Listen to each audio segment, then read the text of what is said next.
posachedwa apa tikupatsirani nkhani zathu za lero zimene zawerengedwa pa Times. Zina mwa nkhanizi: achinyamata akufuna wa zaka 30 azikhala president. Malamulotu samalola mnyamata amene ali ndi zaka zochepera 30 ndipo amangolola munthu amene wafika zaka 35. Komanso tikuona mpungwepungwe umene wadza mzipani makamaka MCP. Anthu alumana, anthu adyana, pamene kuli zisankho za Chipulura ati zachinyengo zachuluka kwambiri. Kodi izi zikuchitika pano chifukwa chani zisankho zitayandikira zenizeni za mtsogoleri wa dziko komanso aphungu? Komanso tikuona anthu akupitiriza kukhuza maliro a imfa ya mtsogoleri wa mpingo wa Katolika Pope Francis. Tatiye tioneni nkhanizi mwatsatanetsatane. Achinyamata mu mzinda wa Mzuzu ati kusintha zaka za amene angayimire pa udindo wa mtsogoleri wa dziko kuchoka pa zaka 35 kufika pa 30 kuthandiza kuti achinyamata ambiri adziyimira nawo pa udindowu. Izi zadziwika pa mtsutso umene bungwe la Women's Legal Resources Center mogwirizana ndi bungwe la Oxfam anachititsa pophunzitsa anthu makamaka achinyamata ndi amayi momwe angazikonzekeretse pa nthawi yokaponya voti komanso kusankha moyenera munthu yemwe akamuvotere. Witness Chakwera walemba ripoti lomwe akuwerenga ndi Feston Malekezo. Mmodzi mwa anyamatawa Thomas Jere amene anayimira anyamata anzake ochoka ku Msongwe anati pomwe anyamata afika zaka 30 amakhala kuti ali nkuthekera kopanga ziganizo zokhwima. Ajere anati malamulo apano akubwezeretsa mbuyo achinyamata amene ali ndi luntha lofuna kupikisana nawo pa mpando wa mtsogoleri wa dziko. Pali achinyamata ambiri amene ali ndi nzeru kwambiri zoti akhoza kutiyimirira lokhala president, koma chifukwa cha lamulo lija likupangisa kuti achinyamata alephere kuyimirira upresident. Chifukwa lamulo lija atalichosako kupangisa kuti achinyamata ayimirire, mwina tikhoza kuzaona zinthu zina kupatula pa zimene zili pano.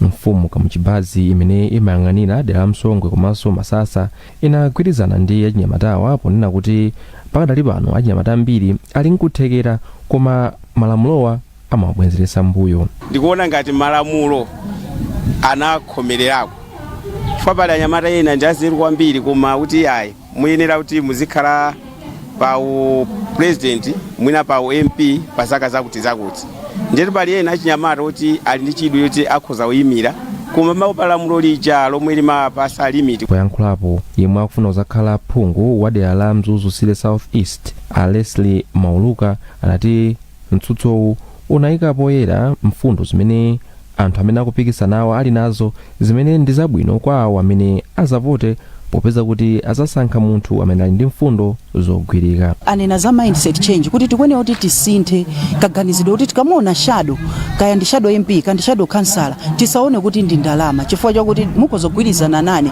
kuti pa malamulo ameki amaloleza kuti munthu ayime kaya ali ndi ndalama kaya alibe ndalama. Ndi zimene zizi anthu aja achimvesesa ndithu. Ntchito iyi imene ndi ya miyezi yokwana 40 ikugwiridwa ndi bungwe la Oxfam komanso WOLEC ndipo ikulandira thandizo kuchoka ku bungwe la European Union. Ena mwa amene akudzayima nawo pa chisankho cha Chipulura adandaula kuti akuluakulu a Zipani zawo akuonetsa kukondera. Iwo ati akuluakuluwa akukondera ena mwa amene akufuna kudzayima nawo pa chisankho cha Chipulurachi. Malinga ndi ena mwa odandaulawa, Zipanizi sizikupereka danga kwa iwo ngati mmene akuchitira ndi ena amene akufuna kuyimawa. Zambiri mu ripoti ili la Mese Matonga. Koma poyankhapo mneneri wa chipani cha MCP a Jessica Bwira anauza Times kuti palibe mmodzi amene wakadandaula ku chipanichi pa nkhani yakayendetsedwe ka zisankho za Chipulurazi.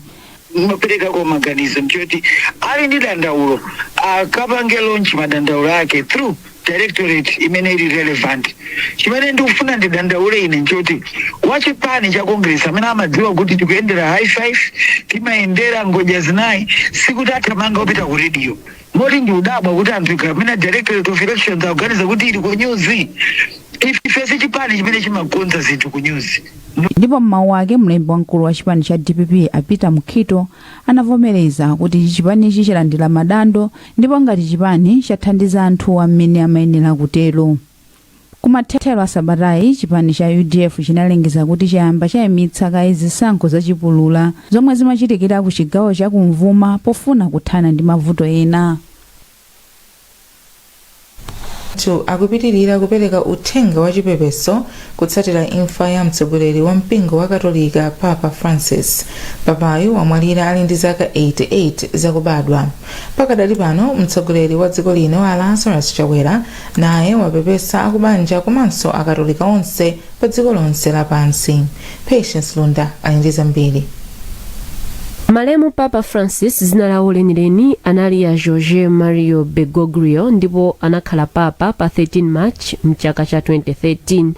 Iwo anazozedwa kukhala wansembe wa mpingo wa katolika mchaka cha 1969.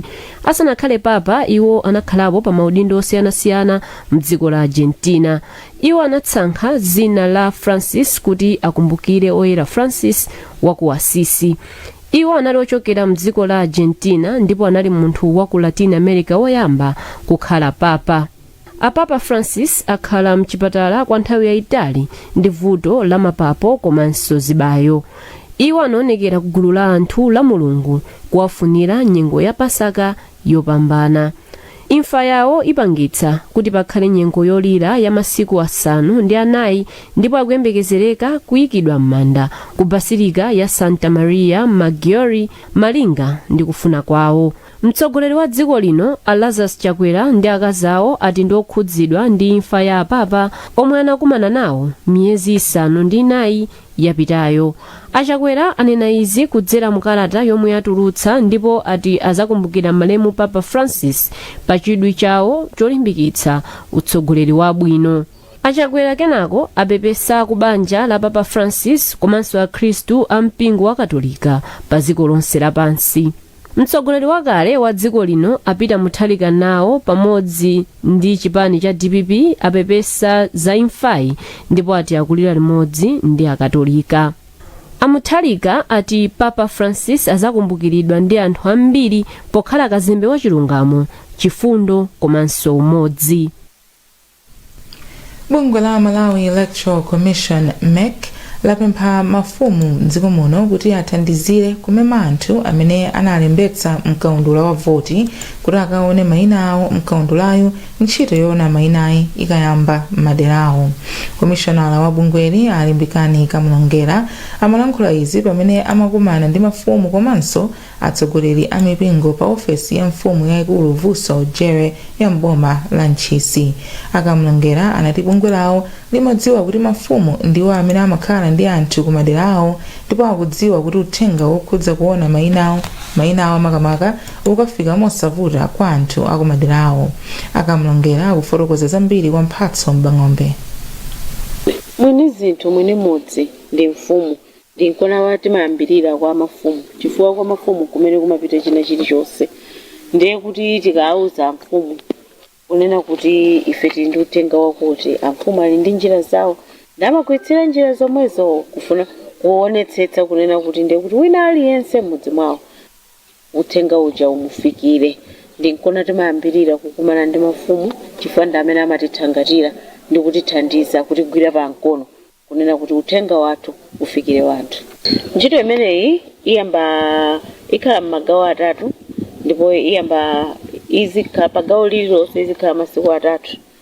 Iyamba pa 13 May mpaka pa 15 May mugawo loyamba.